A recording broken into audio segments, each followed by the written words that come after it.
जड़े मुस्लिम झील केदारनाथ मंदिर रे प्रवेश करिबा परे कौन हैला। दिने राति रे जड़े मुस्लिम झील केदारनाथ मंदिर रे प्रवेश करिबा परे कौन होइतिला एही प्रश्नर उत्तर जानिबा परे आपण आश्चर्य होइजिबे। जड़े मुस्लिम झील केदारनाथ मंदिर रे गर्भगृह रे प्रवेश और ता सहित घटिथिबा चमत्कार जानिले आपण निजे निजको विश्वास करि परिबे नाही। एही सत्य घटना सेही लोकंक गालरे एक शक्त चापुड़ा परी लागिबो जेउ माने केदारनाथंकर चमत्कार को मिछ बोली भाबंती। आपण माने जानती जे केदारनाथ हिमालय शिखर रे अवस्थित एक पवित्र एवं दिव्य तीर्थस्थल। केदारनाथ भगवान शिवंक 12टी ज्योतिर्लिंग मध्यरु सबुठारु मुख्य ज्योतिर्लिंग एवं एहा 4 धाम मध्यरु गोटिए धाम।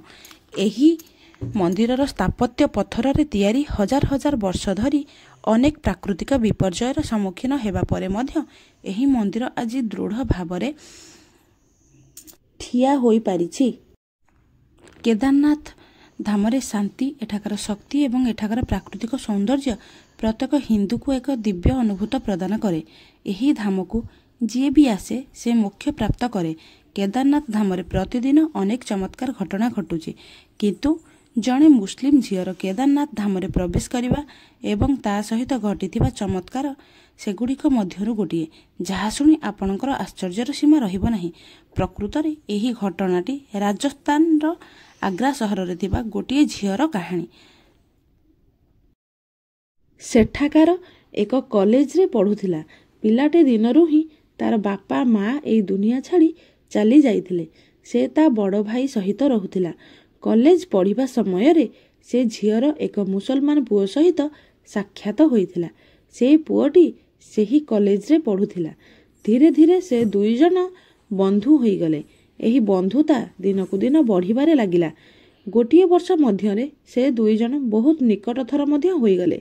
से पुओटी थिला मुस्लिम संप्रदायर ओ से झीयटी थिला हिंदू संप्रदायर। से झीय भगवान शिवंकु बहुत भक्ति करुथिला। से मुस्लिम पुओटी बहुत निष्ठुर थिला, किंतु से पुओटी से झीयटी आगरे भलो हेबार अभिनय करुथिला। एमिति किछि दिन गला परे से पुओटी से झीयटी को प्रेम निवेदन कला। से झीयटी मध्य से मुस्लिम पुओटी को मने मने बहुत भलो पाउथिला। तेणु किछि असुविधा हेलानी। से झीयटी जानिथिला जे ता बड़ भाई केबे भी एमिति एक प्रस्ताव रे राजी हेबनी। से झीयटी कौनसी मते साहस संग्रह करी भाई को सब कथा कहिला। से कथा सुनी ता भाई बहुत जोरे रागिला एवं कहिला जे तू जदि जने मुस्लिम को विवाह करू ताहेले तोर जीवन नरक होई जिवो। गोटे हिंदू झील पई मुस्लिम घरे रहिबा किछि सहज कथा नुहे। प्रतिदिन तते नुआ नुआ समस्यार सम्मुखीन हेबाकू पड़िबो। प्रथम कथा हैला सेमाने 3 ରୁ 4 थर विवाह करंती। सेमाने सबुदिन मांसाहार करंती। तापरे तते तोर हिंदू धर्म त्याग करिबाकू पड़िबो। तते भगवान शिवंक पूजा छाड़िबाकू पड़िबो। भाई ठारू ए सब सुनिबा परे से झीयटी भाबिला जे भाई किछि भूल कहू नाहंती।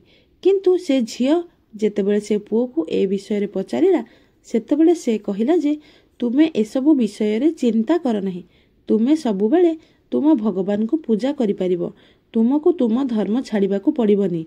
मु तुमको केबे किछि कहिबिनी एवं तुमको मो पाई मांस मध्य रांधिबाकू पड़िबो नाही। तुमे जेमिति चाहिबो सेमिति बंचिबो। एपरी सरलिया कथा कही से झील को ता प्रेम रे बांधी रखिथिला। एपटे ता भाई राजी हेउनथे। से झीलटीर किंतु ता प्रेमिक उपरे बहुत विश्वास और भरोसा थाए।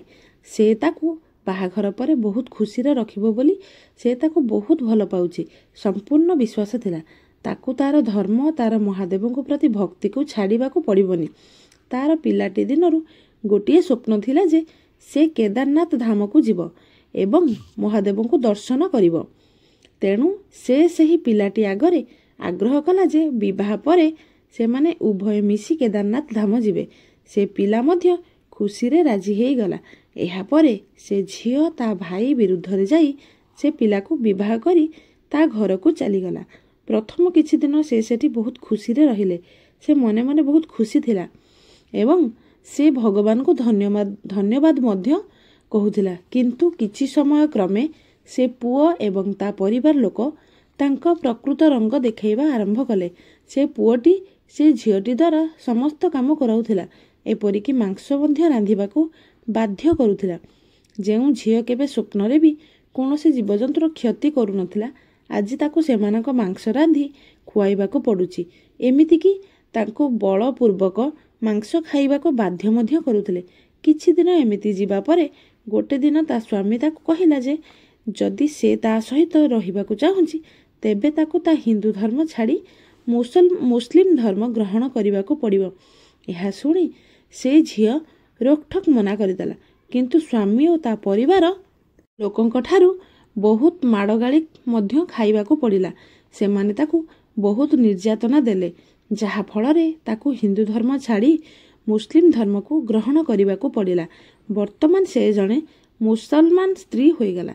ଧର୍ମ ସହ ତା ନାଁ ମଧ୍ୟ ବଦଳିଗଲା। ସେହି ଘରେ ତାର ଅବସ୍ଥା ବହୁତ ଖରାପ ଥିଲା। ସେ ପ୍ରତି ମୁହୂର୍ତ୍ତରେ ନର୍କ ଯନ୍ତ୍ରଣାରେ ଭୋଗୁଥିଲା। ସେ ପ୍ରତିଦିନ ମନେ ମନେ ମହାଦେବଙ୍କୁ ଧ୍ୟାନ ଓ ପ୍ରାର୍ଥନା କରି କହୁଥିଲା ଯେ ହେ ପ୍ରଭୁ, ଦୟାକରି ମୋତେ କୌଣସି ପ୍ରକାରେ ଏହି ନର୍କରୁ ଉଦ୍ଧାର କରନ୍ତୁ। ମୁଁ ଏବେ ଏହି କଷ୍ଟ ଆଉ ସହିପାରୁନାହିଁ। ଏପରି କହି କହି ସେ ବହୁତ କାନ୍ଦୁଥିଲା। ସେ ନିଜ ଭାଇ ପାଖକୁ ଯାଇପାରିବ ନାହିଁ, କାରଣ ନିଜେ ହିଁ ତାଙ୍କ ସହିତ ସବୁ ସମ୍ପର୍କ ଭାଙ୍ଗି ଦେଇଥିଲା। ମହାଦେବଙ୍କ ଛଡ଼ା ତା ପାଖରେ ଆଉ କେହି ନଥିଲେ। ଏବେ ତା ପାଖରେ ବାହାରକୁ ଯିବାର କୌଣସି ଉପାୟ ମଧ୍ୟ ନଥିଲା। ତାକୁ ସବୁବେଳେ ବୁର୍ଖା ପିନ୍ଧିବାକୁ ପଡ଼ୁଥିଲା, ମୁହଁ ଘୋଡ଼ାଇ ରହିବାକୁ ପଡ଼ୁଥିଲା। ସେ ଏବେ ବୁଝିସାରିଥିଲା ଯେ ସେ ତା ଜୀବନରେ ସବୁଠୁ ବଡ଼ ଭୁଲ କରିସାରିଛି। ଦିନେ ରାତିରେ ଶୋଇଥିବା ସମୟରେ କେଦାରନାଥ ବାବା ତାକୁ ସ୍ୱପ୍ନରେ ଦେଖା ଦେଇଥିଲେ। ସକାଳେ ସେ ଯେତେବେଳେ ଉଠିଲା ତା ଦେହ ସାରା ଝାଳରେ ଓଦା ହୋଇଯାଇଥିଲା। ସେ ମାନିନେଲା ଯେ ବାବା କେଦାରନାଥ ତାକୁ ତାଙ୍କ ପାଖକୁ ଡାକୁଛନ୍ତି। ଏବେ ତା ମନରେ କେବଳ ଗୋଟିଏ ପ୍ରଶ୍ନ ଥିଲା ଯେ ସେ କେଦାରନାଥ ଯିବ କିପରି, କାରଣ ତାକୁ ତ ଘରୁ ବାହାରିବାକୁ ଯିବା ପାଇଁ ଏତେ ଶୀଘ୍ର ଅନୁମତି ମିଳେ ନାହିଁ।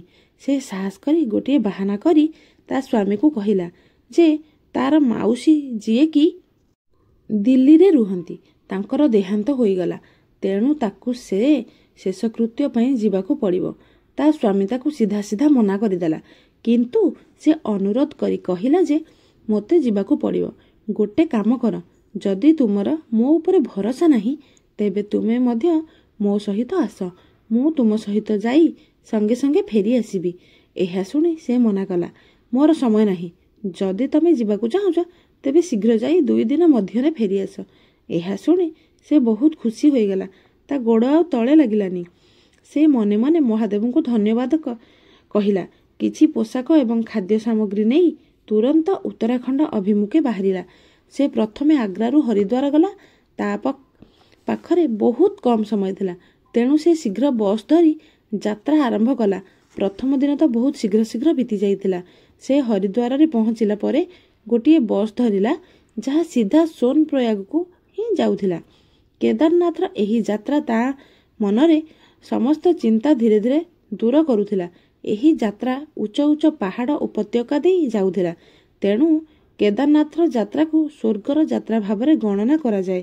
ପ୍ରାୟ 7 ଘଣ୍ଟାର ଯାତ୍ରା ପରେ ସେ ସୋନପ୍ରୟାଗରେ ପହଞ୍ଚିଲା। ଏବେ ସନ୍ଧ୍ୟା ପ୍ରାୟ 6ଟା ବାଜିଲାଣି। ସେ ସମ୍ପୂର୍ଣ୍ଣ କ୍ଳାନ୍ତ ହୋଇଯାଇଥିଲା, କିନ୍ତୁ ସେ ଆଦୌ ବିଶ୍ରାମ ନେଲା ନାହିଁ। ସେଠାରେ ପହଞ୍ଚିବା ପରେ ତୁରନ୍ତ ଗୌରୀକୁଣ୍ଡ ଅଭିମୁଖେ ବାହାରିଗଲା। ସୋନପ୍ରୟାଗରୁ ଗୌରୀକୁଣ୍ଡର ଦୂରତା ପ୍ରାୟ 5 କିଲୋମିଟର ଏବଂ ଏହି ଯାତ୍ରା ଚାଲି ଚାଲି କରାଯାଏ। ସନ୍ଧ୍ୟା ସମୟରେ ସୋନପ୍ରୟାଗରୁ ଗୌରୀକୁଣ୍ଡ ଯିବା ପାଇଁ ଅନ୍ୟ କୌଣସି ବ୍ୟବସ୍ଥା ନଥିଲା, ତେଣୁ ସେ ଚାଲି ଚାଲି ଯାତ୍ରା ଆରମ୍ଭ କଲା। ସନ୍ଧ୍ୟା ଗଡ଼ି ଚାଲିଥିଲା ଓ ଅନ୍ଧାର ବଢ଼ି ଚାଲିଥିଲା। ଏଣେ ସେ ରାସ୍ତାଟି ସମ୍ପୂର୍ଣ୍ଣ ନିର୍ଜନ ଥିଲା। କୌଣସି ପ୍ରକାରେ ସେ ଯାଇ 1 ଘଣ୍ଟା ମଧ୍ୟରେ ଗୌରୀକୁଣ୍ଡରେ ପହଞ୍ଚିଲା। ପ୍ରାୟ 7:30ଟା ସମୟରେ ଗୌରୀକୁଣ୍ଡରୁ ଆଗକୁ ଯାତ୍ରା ଆରମ୍ଭ କଲା ଓ ଆଗକୁ ଆଗକୁ ବଢ଼ି ଚାଲିଲା। ରାତି ପ୍ରାୟ 12ଟା ବାଜିଲାଣି, କିନ୍ତୁ ଏପର୍ଯ୍ୟନ୍ତ ସେ କେଦାରନାଥ ବାବାଙ୍କ ମନ୍ଦିରରେ ପହଞ୍ଚି ନଥିଲା। ପରଦିନ ରାତି ସୁଦ୍ଧା ତାକୁ ଆଗ୍ରା ବି ଫେରିବାକୁ ହେବ। ଏହି କଥାକୁ ଆଖିରେ ରଖି ନିଜ ଗତି ବଢ଼ାଇଲା ଓ ରାତି ପ୍ରାୟ 1ଟାରେ ସେ କ୍ଳାନ୍ତ ହୋଇ କେଦାରନାଥ ମନ୍ଦିର ସମ୍ମୁଖରେ ପହଞ୍ଚିଗଲା। ଏତେ ରାତିରେ ବାବାଙ୍କ ଦର୍ଶନ ସମ୍ପୂର୍ଣ୍ଣ ବନ୍ଦ ହୋଇଯାଇଥିଲା। ସେ ମନ୍ଦିରରେ ପହଞ୍ଚିବା ପରେ ଦେଖିଲା ଯେ ମନ୍ଦିରର ଦ୍ୱାର ବନ୍ଦ ହୋଇଯାଇଛି। ଆଖପାଖରେ ପଣ୍ଡିତମାନଙ୍କୁ ପଚାରି ସେ ଜାଣିପାରିଲା ଯେ ଏବେ କେଦାରନାଥ ବାବାଙ୍କ ଦର୍ଶନ ସକାଳ 4ଟା ପରେ ମିଳିବ, କିନ୍ତୁ ତାକୁ ତା ପରଦିନ ଆଗ୍ରା ଫେରିବାକୁ ପଡ଼ିବ। ସେଠାରେ ଥିବା ସବୁ ଲୋକ କହୁଥିଲେ ଯେ ଏବେ ତୁମେ ସକାଳ ଦର୍ଶନ କରିପାରିବ ଏବଂ ଏହି ଦର୍ଶନ ତୁମକୁ ଟିକଟ ନେବାକୁ ପଡ଼ିବ। ଟିକେଟ ପାଇଁ ଆଧାରପତ୍ର ଦରକାର। କିନ୍ତୁ ତାର ଆଧାରପତ୍ର ସାଇରା ନାମରେ ଥିଲା, ଯିଏକି ଜଣେ ମୁସଲିମ ଧର୍ମର ଝିଅ। ସେ ଭାବିଲା ଯଦି ସେ ଟିକଟ କରି ଦର୍ଶନ ପାଇଁ ଚେଷ୍ଟା କରେ ତେବେ ତାକୁ ଅନୁମତି ମିଳିବ ନାହିଁ, କାରଣ କୌଣସି ମୁସଲିମକୁ କେଦାରନାଥ ମନ୍ଦିର ପ୍ରବେଶ ନିଷେଧ। ଏହି ଦର୍ଶନ ହିଁ ତାର ଗୋଟିଏ ଇଚ୍ଛା। ଏହା ପାଇଁ ତା ପାଖରେ ବର୍ତ୍ତମାନ କେବଳ ଗୋଟିଏ ଉପାୟ ଅଛି ଯେ ଯେମିତି ବି ହେଲେ ତାକୁ ଆଜି ରାତିରେ ହିଁ ଦର୍ଶନ କରି ଗୌରୀକୁଣ୍ଡକୁ ଫେରିବାକୁ ହେବ। କିନ୍ତୁ ଦ୍ୱାର ତ ବନ୍ଦ। ଚାରିପାଖରେ ଥିବା ସମସ୍ତ ଲୋକ ଧୀରେ ଧୀରେ ଧର୍ମଶାଳାକୁ, ଶିବିରକୁ ଇତ୍ୟାଦି ନିଜ ନିଜ ସ୍ଥାନକୁ ଶୋଇବାକୁ ଚାଲିଗଲେ। ରାତିରେ କେଦାରନାଥ ପରିସରରେ ସମ୍ପୂର୍ଣ୍ଣ ନୀରବତା ଥିଲା। ତେଣୁ ସେ ସ୍ଥିର କରିଲା ଯେ ଲୁଚି ଲୁଚି ବାବାଙ୍କ ମନ୍ଦିରରେ ପ୍ରବେଶ କରିବ। ସେ ପ୍ରଥମେ ମନ୍ଦିରର ମୁଖ୍ୟ ଦ୍ୱାରକୁ ଠେଲିବାକୁ ଚେଷ୍ଟା କଲା, କିନ୍ତୁ ଏହା ଭିତରୁ ବନ୍ଦ ଥିଲା। ତେଣୁ ସେ ଦ୍ୱିତୀୟ ଦ୍ୱାର ପାଖକୁ ଗଲା ଓ ସେହି ଦ୍ୱାରକୁ ଠେଲିବାକୁ ଲାଗିଲା, କିନ୍ତୁ ତାର କିଛି ବି ଲାଭ ହେଲାନି, କାରଣ ତାହା ଭିତରୁ ବନ୍ଦ ଥିଲା। ଏବେ ସେ ମନ୍ଦିରର ତୃତୀୟ ଦ୍ୱାର ଆଡ଼କୁ ଗଲା, ଯାହାକୁ ବାହାର ପଥ ବୋଲି କୁହାଯାଏ। ଯେତେବେଳେ ସେ ସେହି ଦ୍ୱାରକୁ ଠେଲିଲା ତାହା ଟିକିଏ ଖୋଲିଲା, କିନ୍ତୁ ଭିତରୁ ଶିକୁଳିରେ ବନ୍ଦ ଥିଲା। ସେ ନିଜେ ହାତ ପଶାଇ ତାକୁ ଖୋଲିବାକୁ ଚେଷ୍ଟା କଲା, କିନ୍ତୁ ସେ ବିଫଳ ହେଲା। ସେ ହାର ନ ମାନି ଏକ ବାଡ଼ି ସାହାଯ୍ୟରେ କୌଣସି ପ୍ରକାରେ ଶିକୁଳିକୁ ଖୋଲିଦେଲା ଓ ତୁରନ୍ତ କେଦାରନାଥ ବାବାଙ୍କ ଗର୍ଭଗୃହ ଭିତରକୁ ଗଲା। ଗର୍ଭଗୃହରେ ପହଞ୍ଚିବା ମାତ୍ରେ ତା ସମ୍ମୁଖରେ କେଦାରନାଥ ବାବାଙ୍କ ଏକ ମହାନ ଶିବଲିଙ୍ଗ ଥିଲା ଏବଂ ସେହି ଶିବଲିଙ୍ଗ ନିକଟରେ ଗୋଟିଏ ନାଗସାପ ଫଣା ଟେକିଥିଲା। ସେହି ସାପଟି କେଦାରନାଥ ବାବାଙ୍କ ଶିବଲିଙ୍ଗ ଚାରିପାଖରେ ଗୁଡ଼ାଇ ହୋଇ ରହିଥିଲା। ଏହି ଦୃଶ୍ୟ ଦେଖି ସେ ବହୁତ ଡରିଗଲା, କିନ୍ତୁ ସେ ସାହସ ହରାଇଲା ନାହିଁ। କିଛି ସମୟ ସେଠି ସେ ଠିଆ ହୋଇ ରହିଲା, କିନ୍ତୁ ସେ ସାପଟି ତାର କିଛି କ୍ଷତି କରିଲା ନାହିଁ। ସେତେବେଳେ ସେ ଟିକେ ସହଜ ଅନୁଭବ କଲା। ସେ ଆଶ୍ଚର୍ଯ୍ୟ ହୋଇ ଭାବୁଥିଲା ଯେ ଏହି ସାପଟି କିପରି ଭିତରକୁ ଆସିଲା। ସେତେବେଳକୁ ସେ ବାବା କେଦାରନାଥଙ୍କୁ ଦର୍ଶନ କରିସାରିଥିଲା। ତା ମନରେ ଖୁସିର ଢେଉ ଖେଳୁଥାଏ। ସେ ଦୁଇ ହାତରେ ଶିବଲିଙ୍ଗକୁ ସ୍ପର୍ଶ କରି ପ୍ରଣାମ କଲା। ପାଖରେ ଏକ ଜଳପାତ୍ରରୁ ଜଳ ବାହାର କରି ଶିବଲିଙ୍ଗ ଉପରେ ଢାଳି ଅଭିଷେକ କରିଲା। ସବୁଠାରୁ ଆଶ୍ଚର୍ଯ୍ୟର କଥା ହେଉଛି ଯେ ସେ ସାପଟି ତାର କିଛି କ୍ଷତି କରିଲା ନାହିଁ। ପାଣି ଢାଳି ସାରିବା ପରେ ସେ ବାବା କେଦାରନାଥଙ୍କୁ ପ୍ରଣାମ କଲା ଯେ ଯେପରି ତା ଜୀବନରେ ସବୁକିଛି ଠିକ୍ ହେଇଯାଉ। ତା ସ୍ୱାମୀ ସବୁଦିନ ପାଇଁ ତାକୁ ଛାଡ଼ି ଚାଲିଯାଉ। ସେ ନିଜ ପାପ ପାଇଁ ଅନୁତାପ କରି ବହୁତ କାନ୍ଦିଲା ଓ ବାବାଙ୍କୁ କ୍ଷମା ମଧ୍ୟ ମାଗିଲା। କହିଲା, ବାବା, ଦୟାକରି ମୋତେ କ୍ଷମା କରିଦିଅନ୍ତୁ। ମୁଁ ପ୍ରେମରେ ଅନ୍ଧ ହୋଇଯାଇଥିଲି ଏବଂ ଭଲମନ୍ଦ ବୁଝିପାରୁନଥିଲି। ମୁଁ ଏବେ ବହୁତ ଖରାପ ଅବସ୍ଥାରେ ଅଛି। ଏବେ କେବଳ ଆପଣ ହିଁ ଆପଣଙ୍କ ଏହି ଭକ୍ତକୁ ଏହି ନର୍କରୁ ଉଦ୍ଧାର କରିପାରିବେ। ଏହାପରେ ସେ ଠିଆ ହୋଇ ବାବା କେଦାରନାଥ ଓ ନାଗଦେବତାଙ୍କୁ ପ୍ରଣାମ କରି ମନ୍ଦିର ବାହାରକୁ ଫେରିଗଲା ଏବଂ ଦ୍ୱାର ବନ୍ଦ କରି ଗୌରୀକୁଣ୍ଡ ଅଭିମୁଖେ ଚାଲିଗଲା। ଏତେ କଷ୍ଟକର ଯାତ୍ରା କରି ଆସିଥିଲେ ମଧ୍ୟ ସେ ଗୋଟିଏ ମୁହୂର୍ତ୍ତ ପାଇଁ ଶାନ୍ତିରେ ନିଶ୍ୱାସ ନ ନେଇ ଚାଲିଲା। ଦର୍ଶନ କରିବା ପରେ ତୁରନ୍ତ ଗୌରୀକୁଣ୍ଡକୁ ଗଲା। ସକାଳ ପ୍ରାୟ 8ଟାରେ ସେ ଗୌରୀକୁଣ୍ଡରେ ପହଞ୍ଚିଲା। ଗୌରୀକୁଣ୍ଡରୁ ସୋନପ୍ରୟାଗରେ ପହଞ୍ଚିବା ପରେ ସେ ବସ୍ ଧରି ହରିଦ୍ୱାର ଅଭିମୁଖେ ବାହାରିଲା। ହରିଦ୍ୱାରରୁ ସେ ଆଗ୍ରାରେ ପହଞ୍ଚି ଯେତେବେଳେ ସେ ତା ଶ୍ୱଶୁର ଘରକୁ ଗଲା, ସେତେବେଳେ ସେ ଦେଖିଲା ଘରର ସମଗ୍ର ପରିବେଶ ବଦଳି ଯାଇଥିଲା। ତା ସ୍ୱାମୀ ତା ସହ ଭଲ ଭାବରେ କଥା ହେଉଥିଲେ। ତା ଶାଶୁ ଶ୍ୱଶୁର ମଧ୍ୟ ତା ସହିତ ବହୁତ ଭଲ ଭାବରେ କଥା ହେଉଥିଲେ, ଯେପରିକି ସେମାନଙ୍କ ମନ ବଦଳି ଯାଇଛି। ତା ସ୍ୱାମୀ ତାକୁ କ୍ଷମା ମାଗିଲା ଓ କହିଲା ଯେ ମୋତେ କ୍ଷମା କର, ମୁଁ ତୁମ ସହିତ ବହୁତ ଖରାପ ବ୍ୟବହାର କରିଛି, କିନ୍ତୁ ଏବେ ତୁମେ ଚିନ୍ତା କର ନାହିଁ। ପ୍ରଥମେ ତୁମ ଧର୍ମ ଗ୍ରହଣ କର। ତୁମେ ତୁମ ଈଶ୍ୱରଙ୍କ ପୂଜା ଉପାସନା କର। ମୁଁ ତୁମକୁ ଆଉ କେବେ ବି ବାଧା ଦେବିନି। ତା ପରିବର୍ତ୍ତେ ମୁଁ ଏବଂ ମୋ ବାପା ମା ଆମେ ସବୁ ହିନ୍ଦୁ ଧର୍ମ ଗ୍ରହଣ କରିବୁ।